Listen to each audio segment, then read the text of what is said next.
El Colegio de México y el Centro de Estudios Lingüísticos y Literarios presentan Trayectorias en Interpretación, Traducción y Traductología. Les doy la bienvenida a la segunda temporada del podcast Trayectorias en Interpretación, Traducción y Traductología. Soy Tania Hernández, profesora e investigadora del Centro de Estudios Lingüísticos y Literarios del Colegio de México. En esta ocasión me reúno con los estudiantes de la promoción 2024-2026 de la maestría en traducción y de la promoción 2023-2025 de la maestría en estudios de Asia y África del Colegio de México. A lo largo de esta temporada conversaremos sobre las trayectorias de traductores y especialistas cuya labor se entrelaza con la traducción de lenguas originarias mexicanas, ya sea en distintas revistas y suplementos culturales o en proyectos de difusión de la ciencia.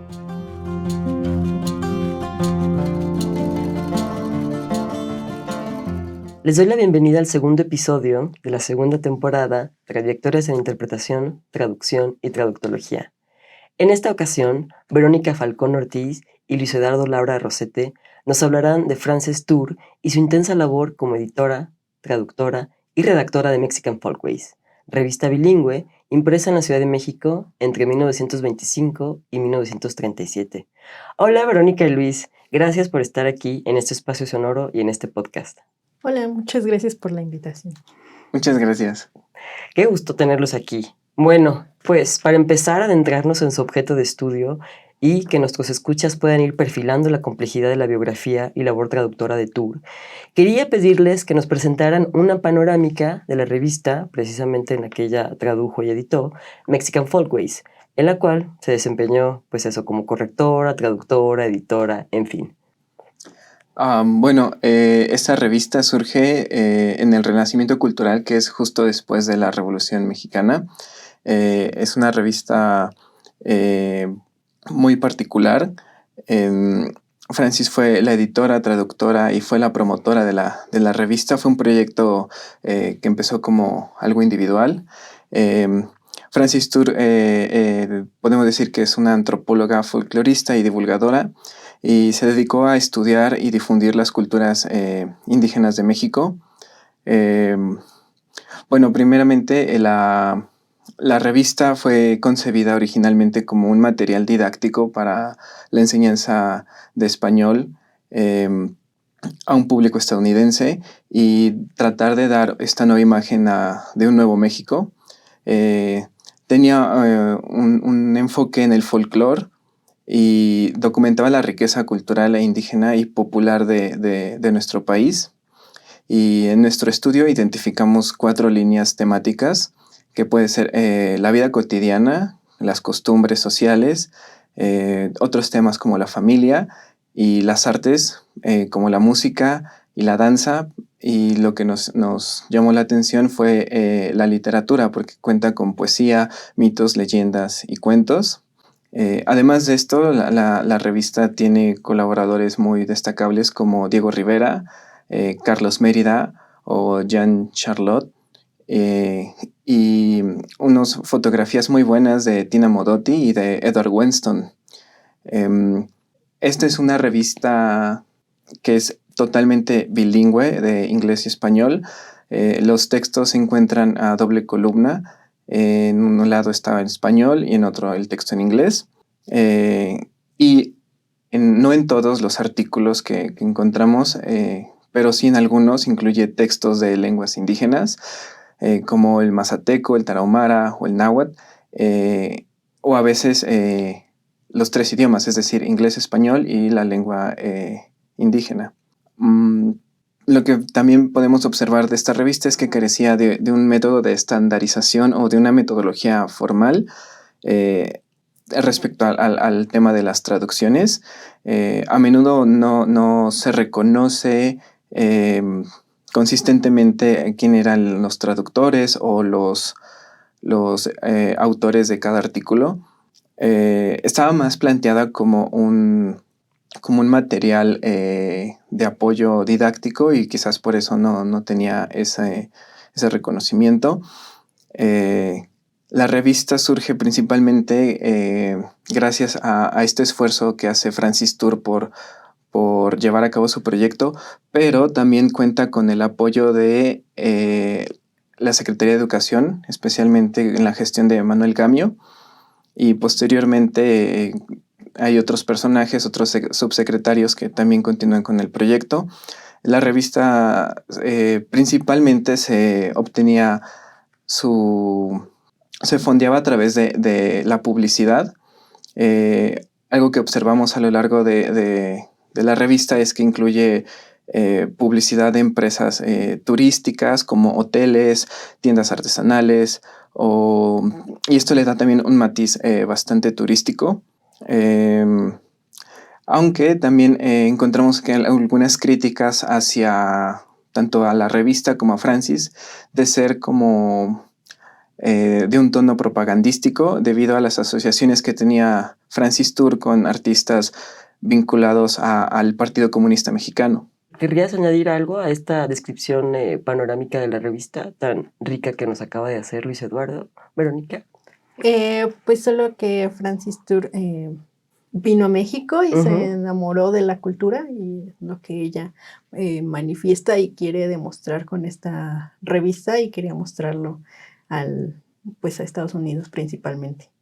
Es una revista definitivamente muy peculiar y bueno, que pues, en realidad se publica por poco más de 10 años. Y me imagino que, bueno, al tratarse de de una revista que se publica luego del periodo revolucionario, hubo algunas dificultades de investigación, ¿no? En el primer episodio de esta segunda temporada hablábamos con sus compañeros de generación, Carlos y Maren, sobre algunas de las dificultades que tuvieron para, en su caso, ellos investigar una revista académica que se publicó por más de 100 años. Digamos, ¿cómo fue su experiencia? ¿Tuvieron algunas dificultades de investigación o en realidad fue un objeto y un sujeto traductor, en este caso Francis Turr, relativamente sencillo de estudiar? En nuestro caso, la dificultad principal que encontramos fue la recopilación del material, porque no todo se encontraba de manera sencilla. Encontrábamos algunos números aquí en la biblioteca de Daniel Cosío Villegas, pero una gran cantidad de ellos más bien estaban en Estados Unidos y en Alemania. Pero por fortuna la tecnología nos permitió acceder a estos archivos y conseguir una mayor cantidad de números que pudiéramos analizar y estudiar, porque sí fue un proyecto bastante largo, bastante fructífero, y que cada número tenía también muchos artículos con bastante riqueza y bastante variedad, porque realmente no hay una línea temática específica. Entonces, como podían hablar de ceremonias, de tradiciones, de pintura. Entonces, tratar de recopilar la mayor cantidad de material fue una de las principales dificultades. Y también, por otro lado, encontrar fuentes directas sobre Francis Turr, puesto que no hay una familia o alguna forma de acercarnos como más directa propiamente al personaje que fue Francis Turr. Entonces tuvimos que llegar a ella o a conocer de ella a través de otros estudiosos y otros investigadores que han indagado en su vida y en lo que pudo haber sido previo a su llegada a México. Bueno, lamentablemente es un personaje cuya obra ha sido opacada por algunos hechos, como que su estudio se encontraba en la colonia, en una colonia popular de la Zona Rosa, y el edificio fue a cargo de un arquitecto renombrado, y por desgracia ese edificio fue demolido y construyeron otra cosa, a pesar de que era un edificio histórico. Y justo eso, el no tener acceso a fuentes directas, y también muchas de nuestras fuentes son un poco diversas, lo podemos ver más adelante. Tenemos datos de su biografía que no son tan coherentes. En algunos momentos encontramos cierta información que difiere. Y también el hecho de que es una revista con una duración prolongada a comparación de las otras revistas que se publicaban en ese momento, pues también debemos de notar que hubo determinados paró la revista en varias ocasiones. Uh-huh. Una de ellas, incluso la menciona en un artículo, que es gracias a un matrimonio de Nueva York, que es el matrimonio Carr. Ya no se iba a seguir publicando, pero hacen una donación, y esto lo encontramos en el volumen 3, el número 2 de 1933, con un artículo llamado El Milagro, donde ella le agradece a esta familia por su donación, que puede seguir publicando con su proyecto.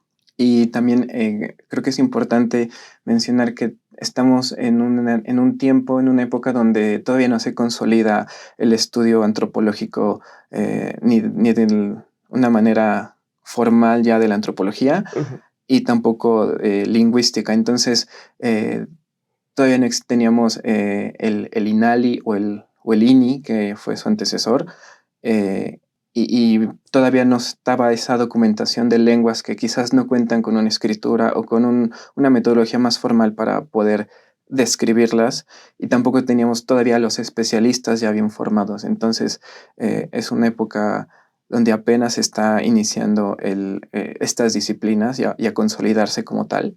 Esa creo que también es una de las dificultades que encontramos en nuestra investigación.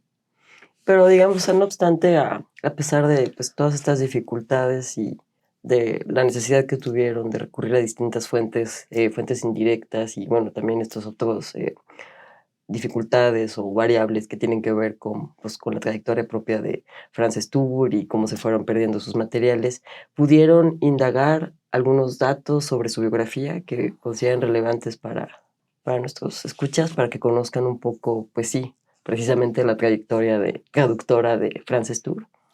Sí, curiosamente también algo que vemos continuamente en tanto en la revista como en la vida de Frances Turr es que siempre el proyecto experimentó dificultades para su financiación. Pues no era suficiente lo que conseguía, a pesar de que en algún momento consigue el gobierno de Plutarco Elías Calles le otorga un presupuesto de 100 pesos mensuales para que se dedique solamente a publicar esta revista. Y vemos que también la revista crece en dimensiones. Los primeros números tenían 32 hojas y posteriormente llegan a números con 70 páginas o alrededor de eso. Y además en dimensiones, la revista crece también en cuanto al formato en el que tenía, y curiosamente se publicaba en papel cauché, uh-huh, y lo cual se me hace que era quizás un lujo en la época, no era cualquier papel. Y bueno, respecto a la biografía de Frances Turr, vemos que ella no sabemos realmente su origen. Algunas fuentes marcan que ella nació en Nueva York, otras fuentes marcan que fue en Minsk, actualmente es Bielorrusia. Lo que sí sabemos es que era una persona multilingüe, que quizás hablaba obviamente inglés, quizás yiddish, y obviamente con el tiempo aprendió español, lo cual es bastante interesante. Tenemos ella llega en 1900. ¿Llega a México? Sí, llega a México. ¿Y sabemos de dónde proviene o tampoco? O sea, eso forma parte del misterio de su biografía. O sea, ¿viene de Estados Unidos? O sea, no sabemos realmente dónde nació. Viene de Estados Unidos, uh-huh, de haber estado con el maestro Franz Boas, y viene a la escuela de verano a México como parte del proyecto, y pues ya de ahí decide quedarse a partir de que él se enamora de la cultura que encuentra y demás. Además comienza a hacer muchas relaciones sociales con varios personajes de la política mexicana, del arte, y pues encuentra su lugar en México ya. Sí, bueno, algo que sabemos como un hecho es que no le decían Francis. Tenemos varias fuentes que nos dicen que le gustaba que le dijeran Paquita, Paca o Pancha, o a veces también la gringa folclorista. Y Bueno, en esta montaña de datos, algunas fuentes lo ubican en Plattsburgh, Nueva York, otras que nació en Letonia, y lo más reciente que tenemos es que nació en Minsk y en Bielorrusia, y ella llega de Estados Unidos. Ella estudió primeramente antropología en la Universidad de California, en Berkeley, y después estudió su maestría con Franz Boas en la Universidad de Columbia. Y ella llega en México en 1922. Sabemos que no, al principio no dominaba el español, porque llegó precisamente a México a aprender español y requirió ayuda de otras personas, como puede ser Anita Brenner. Ella es también Anita Brenner nació en México, pero estudió junto con Francis y Franz Boas. ¿Quién es Anita Brenner? Porque para nosotros escuchas, ¿no? O sea, estamos conociendo un personaje, pero quizás ¿no? ellos no estén familiarizados con Anita Brenner. ¿Pueden darnos algunos detalles que nos permitan situarla un poco más en el panorama cultural mexicano de la época? ¿O por qué es tan importante que la mencionaron en este recorrido por la biografía de Frances? Bueno, es un poco controversial porque Anita Brenner es una antropóloga mexicana, nació en Aguascalientes, pero fue a estudiar a Estados Unidos y regresa. También ella tiene algunas revistas y publicaciones que van en línea junto con la revista de Mexican Folkways. Y es importante porque ella es el personaje que le empezó a ayudar a traducir su revista al inglés. Y porque al principio Francis no dominaba la lengua. No dominaba el español. No dominaba el español. Entonces ella sí, porque nació en México, creció en México y después se va a estudiar a Estados Unidos. Entonces regresa y es un personaje que le ayuda bastante al principio. Ya con el tiempo Francis va a aprender a hablar español y no tenemos muy claro quién sigue ese proceso, pero probablemente es ella porque ella era la editora, la divulgadora de su proyecto en la revista. ¿Y saben algo más de los motivos que la llevaron a ella precisamente a fundar y a editar esta revista? Pues en la carta, en la edición especial que ella escribe sobre sus motivaciones, ella todo el tiempo argumenta que siempre fue una respuesta al amor que encontró en México, a la cultura principalmente, aunque, bueno, desde nuestro punto de vista actual, pues ella lo exotizaba bastante, vendía bastante un poco una visión romantizada de las culturas. Pero bueno, en su momento a ella le pareció que esa fue la mejor forma de mostrar que México era un lugar apto para el turismo estadounidense y que tenía mucho por ofrecer. Sí, en cuanto a sus tradiciones y su folclore. Y digamos, ya que estamos también volviendo a hablar un poco de la revista, ¿podrían compartirnos alguna información de dónde se distribuía? O sea, creo que en algún momento Luis comentó que estaba dirigida a estudiantes universitarios que querían aprender español. Bueno, es algo curioso lo que sucede con la revista porque está pensada como un material didáctico al principio y después ya cuando empieza a recibir dinero por parte de la Secretaría de Educación Pública y del gobierno mexicano, vemos que se empieza de cierta manera a instrumentalizar como un medio de propaganda turístico. Es algo que no nos esperábamos en ese momento. Y lo cual nos lleva a una reflexión también de que las contribuciones de esta revista fueron un poco bidimensionales. Por un lado tenemos que quería divulgar y atraer el turismo, y por otro también es importante porque es uno de los materiales que empieza a documentar las culturas en México. Lo cual lo vuelve un material un poco raro porque no tiene el rigor totalmente académico ni científico, pero tampoco es tan casual para los lectores, entonces se encuentra dirigida a un público un poco en medio. Probablemente algunos de sus colaboradores, es algo también que se me está olvidando. La revista continuó por muchos años gracias a las colaboraciones que recibía de artistas y de académicos. Todas sus colaboraciones recibían muy poca remuneración, era más bien pues una donación lo que se le hacía a la revista. Y probablemente este intercambio entre académicos y artistas fue como llevaban la revista a Estados Unidos. Eso lo aprendimos gracias a una entrevista, ¿no? Así es, con el doctor Schressler. El doctor Schressler, ok. Sí. Y digamos, para imaginarnos un poco, pues, el impacto o el volumen de trabajo de la labor traductora que hacía Frances Turr, ¿tienen alguna idea o nos pueden dar un estimado de cuántas páginas tenía cada uno de los números? Y, por otra parte, ¿a ustedes les parece viable que ella fuera la traductora de todos los textos que ahí se publicaban? Pues parece más viable que justamente sus colaboradores le entregaran la versión tanto en español como en inglés.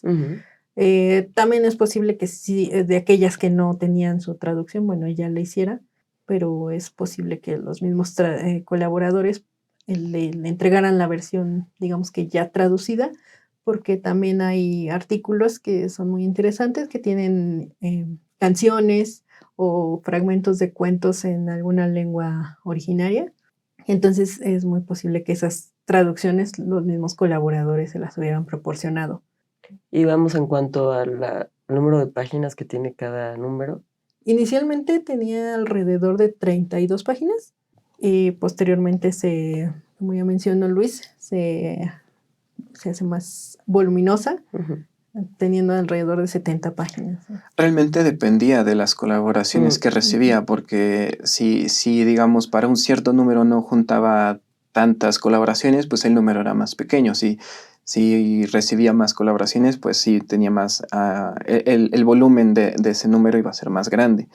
Creo que es Frances como personaje también la podemos ver como una emprendedora, porque con el tiempo también logra establecer su estudio, que es Frances Turr Studios, y se encontraba en un edificio cerca de lo que ahora es la Zona Rosa, en un edificio diseñado por el arquitecto Juan O'Gorman, y lamentablemente pues, se perdió su archivo. No sabemos qué es lo que le pasó a todos sus artículos, todas sus colaboraciones que tenía.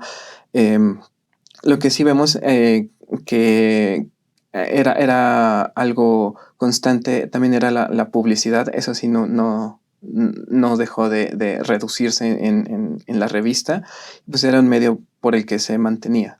Y digamos, ¿eso le daba cierta independencia? ¿O era publicidad del gobierno?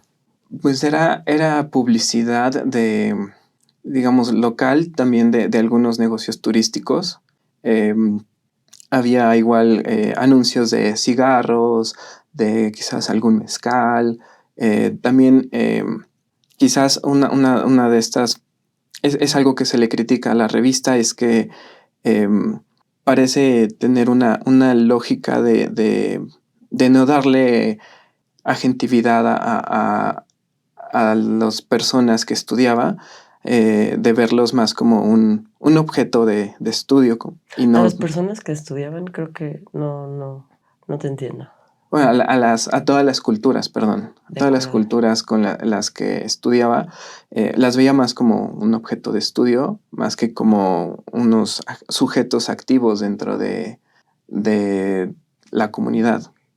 Y digamos ya para concluir sobre la biografía traductora de Frances, digamos, su labor traductora solo se concentra en esta revista, o han encontrado que también tuvo colaboraciones en otras publicaciones, algún libro? Como traductora no hemos encontrado ningún otro trabajo propiamente. Hemos encontrado otras colaboraciones en otras revistas, pero no. Incluso un libro me parece que publica. ¿Como autora? Como autora. Sí, por ejemplo, ella publica una guía turística justo cuando se empieza el proyecto de la carretera panamericana. Tiene una guía turística y también hay hay otras publicaciones, hay otras revistas que más o menos son contemporáneas, donde era la revista, digamos, de Anita Brenner. Por ejemplo, era Mexico This Month. Y también recibía colaboraciones de Francis Tour. Entonces era un intercambio también de artículos y colaboraciones. Usualmente lo que hacían era también ir a las comunidades, visitar, hacer viajes, y lo que les llamaba la atención en esos viajes era igual, si los inspiraba, escribían un artículo y lo publicaban. Entre las revistas que tenemos de esas épocas es Mexican World, Voice of Latin America, es de 1924. Tenemos Mexican Life, Mexico's Monthly Review, también de 1924. Y tenemos también revistas nacionales que eran más... pues esas no trascendieron las fronteras, como El Maestro, Revista Cultural Nacional, El Libro y el Público, la revista Chrome, El Machete. Creo que es El Libro y el Pueblo, el nombre de la revista, no El Libro y el Público. El Libro y el Pueblo. Ajá. Uh-huh. Es la revista mensual bibliográfica, sí, de 1922 a 1970. Y digamos, ya para concluir, o sea, en lo que están diciendo, puedo entrever que pues hay otras posibilidades para realizar investigaciones en el futuro. ¿Hubo algún punto que les llamara la atención, que les habría gustado desarrollar, o que dicen, bueno, en algún momento podré volver a investigar sobre este aspecto? Sí, bueno, principalmente como un estudio historiográfico, quizás biográfico de ella, sería interesante, porque no sabemos tampoco cómo se llevaban esas dinámicas de poder entre su proyecto y su estudio editorial con el gobierno. Quizás también hacer el esfuerzo por tratar de averiguar cómo era la circulación en Estados Unidos, porque aquí en el país vemos que estaba intencionada como una exportación, como una publicación para ser exportada, pero no sabemos la recepción que tuvo sabemos que actualmente que los números se encuentran en algunas universidades de Estados Unidos o de Alemania, pero no sabemos cómo fue su recepción en aquel tiempo. Y su impacto tampoco lo conocemos, o sea, por lo mismo de que no sabemos quién lo recibió exactamente o en qué condiciones, para qué contextos, no sabemos si realmente influyó a un aumento en el turismo o a un mayor interés en la cultura mexicana. Realmente no hay forma de saberlo, de conocerlo todavía. Tal vez sería bueno ahondar en ese campo e investigar qué tanta repercusión tuvo, porque sí fue un proyecto muy largo como para que no tuviera ninguna repercusión. Algo que me gustaría agregar es que sí tuvo una gran repercusión en el ámbito antropológico, a pesar de no ser una revista totalmente científica o académica, sí logró una documentación que no se estaba llevando a cabo en ese momento por otros personajes, y pues quizás seguir con este esfuerzo de ver esta revista desde la perspectiva traductológica. Muchas gracias, Luis Eduardo, Vero, por pues sí, este ejercicio de rescate de una revista que ha quedado un poco olvidada, y también de un personaje, bueno, de una traductora, de una investigadora, editora, que pues, a la que vale la pena volver a mirar. No me queda sino despedirnos e invitarlos a que estén pendientes del tercer episodio. Hasta pronto. Esto fue una producción de la Coordinación de Educación Digital del Colegio de México.